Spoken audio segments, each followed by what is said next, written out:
What's up guys, Matt from TeamVLR here, and I've got a set preview for Dragons of Legend Unleashed, which is coming out in a few days now. I'm mainly excited about this set for the Legendary Dragon reprints, but I know a lot of people are pretty excited about Cyber Angels and the new Train support and the new Galaxy support, so I'm just going to quickly go over some of the key cards to look out for in this set in terms of, well, money value or play in the meta, or just maybe you're looking to build a new deck and there's a new archetype, whatever it is. So first thing I'm going to go over is just what I'm most excited about, the reprints. So the Tamias, Fang Critias, Claw Hermos, and Legend of Heart. Mainly Tamias because this card is so damn expensive as it stands right now.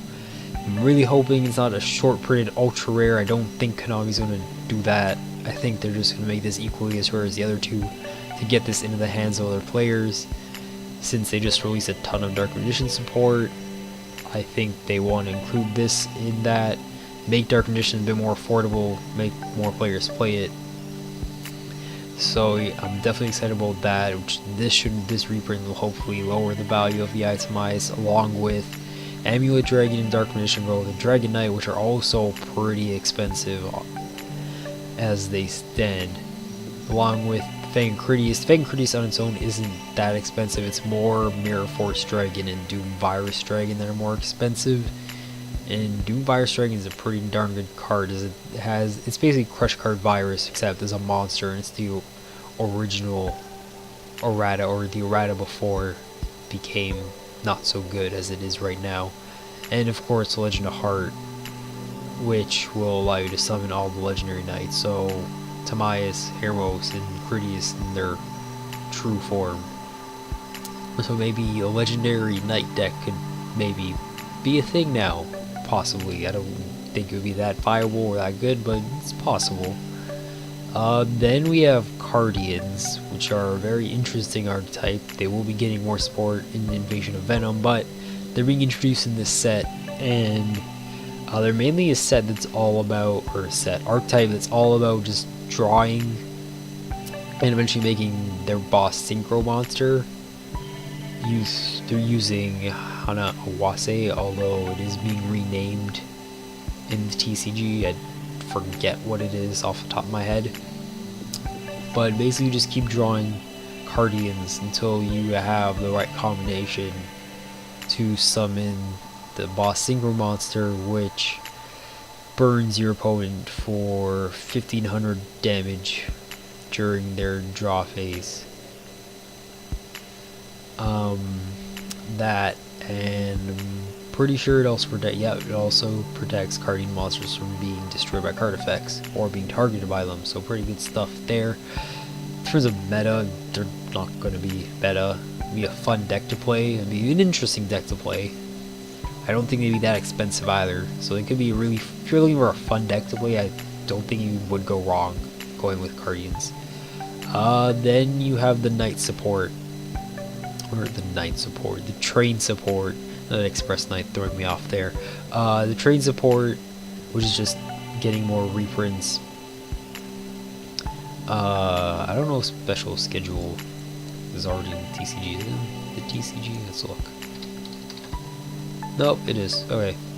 Well, so just a bunch of reprints for trains. They just got more support in the Dark Illusion, so this might make them more affordable for people out there. I'm not big on trains, but I know a lot of people are, so definitely something to look for. Then you have the planetary archetype finally finishing after being released in 2008, after 8 years, and to be honest, the only one that has a relevant effect in my mind is the suppression Pluto. This effect to just look at your opponent's hand by just declaring a card name. There's no downside or anything. You can either, and then if you're right, you can take control of a monster they control, or destroy a spell or trap card they control and just set it to your side of the field, which is amazing. And this could be a pretty interesting Monarch tech, although Thestos kind of already does that, so maybe not. But still a pretty interesting card in my mind. Actually, no, that's also does that one, so you know what, this could be a good Monarch deck, because you can use this once per turn. Pretty good effect. Then Cyber Angels, which are probably the most meta archetype to come out of this set. I don't think there'll be like a top tier like tournament winning, a big tournament winning deck, but you could do some stuff with this at your locals. It could be like a lower end top tier deck. That's just my guess on Cyber Angels. They're a pretty darn good deck. They combo really well with the Herald archetype, or even Saphira. The Queen of Dragons also works really well with them. So definitely something to look out for with Cyber Angels. And then this is just a person. This is Egyptian god support, so that resonates with me really well. But this is also indirect train support with Mount of the Bound Creator getting reprinted as an Ultra.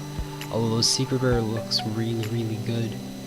So that, and the TeamVLR Calcos, which is getting a reprint in this set, which is really interesting, because I think it was only available as a promo before in Yugi's, in Legendary World Collection, Yugi's World.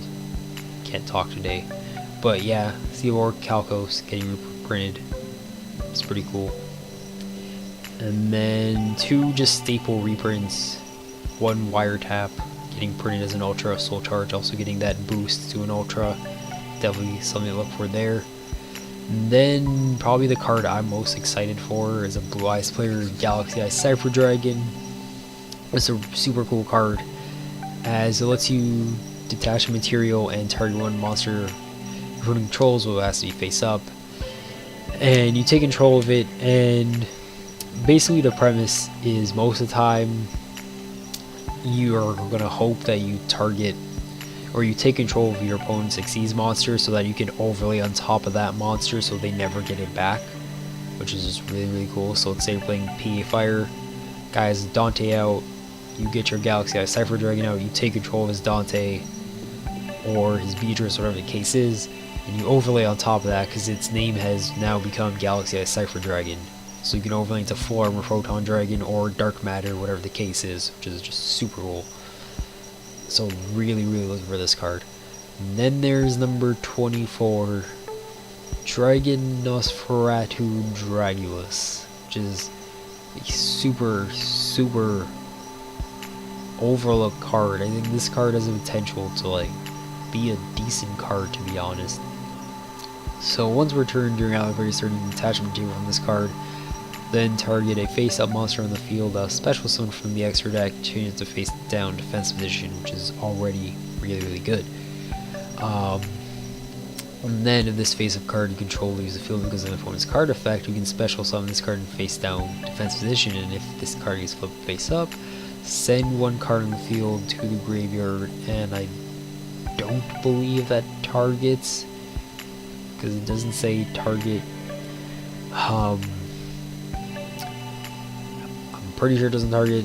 If it does target, please let me know in the comments. Please tell me I'm wrong so I can update, put a little note in the video. But I honestly think this card has a lot of potential in rank 6 decks, or decks that can access rank 6, so really look for this card. Then number 98, Dystopia, but it's getting renamed to something, and I don't like the English name. I really like this name. But basically just an anti-Utopia card. If when any player's monster declares an attack, you can attach a material, change that monster to defense position, that's fine. But the second effect is more interesting. During another player's turn, this card is in your graveyard, you can target 1 Utopia monster on the field, special summon this card in defense position, and if you do, attach a target to this card as Xyz material, which is really good because I believe S39 is getting printed as a promo in the Dark Illusion Special Edition.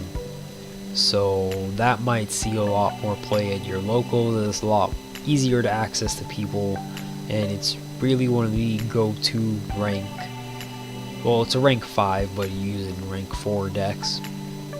So this card could be a good counter to that. So that's something to look out for if you're also running a rank 4 deck. And then Galaxy Stealth Dragon, another card I'm excited for, but I won't really use it, but it's still a good card. Once returned, you can attach an Xyz material from this card, especially summon one dragon type monster from your hand, which is already really good. And other Galaxy cards you control cannot be targeted or destroyed by your opponent's card effects. Just a really good card. I'm really liking the Galaxy support that's coming out. I know they're getting more support in the future. On top of this, in Galaxy Eye Cypherblade Dragon, and I'm pretty sure Neo Galaxy Eye Cyber Dragon just got announced. So yeah, that was my quick analysis of the cards to look out for in the set. What did you guys think? Did I miss anything? I'm pretty excited about the set. I'm definitely going to get a box. We'll definitely have an opening on this. But yeah, aside from that, that's all I have to say. So this is TeamVLR's Matt signing out.